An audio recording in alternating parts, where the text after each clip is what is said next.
Israel ও ফিলিস্তিনের গাজা উপত্যকা নিয়ন্ত্রণকারী রাজনৈতিক গোষ্ঠী হামাসের যুদ্ধবিরতি প্রস্তাব সংক্রান্ত চুক্তিতে স্বাক্ষরের খবরে গাজায় বসবাসরত ফিলিস্তিনিদের মধ্যে উচ্ছ্বাসের জোয়ার বইছে।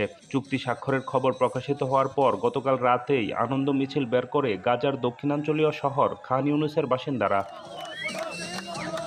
কিশোর তরুণরা বাঁশি, খঞ্জনি, ড্রাম বাজিয়ে নেচে গেয়ে উল্লাস শুরু করেন। কেউ খুশিতে কাঁদছেন, হাততালি দিচ্ছেন, কেউ বাঁশি বাজাচ্ছেন, কেউ গান গাইছেন, নাচানাচি করছেন, আবার অনেকেই বলছে আল্লাহু আকবার।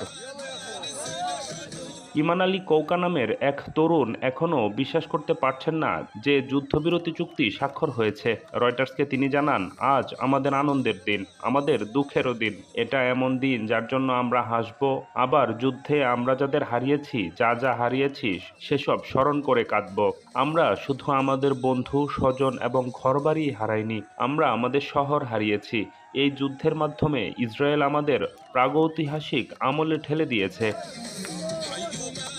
ইসরায়েলি বাহিনীর বোমায় বাড়ি ঘর হারিয়ে গত বছর খান ইউনিসের দেইর আল বালাহ এলাকায় আশ্রয় নিয়েছে গাজার হাজার হাজার বাসিন্দা।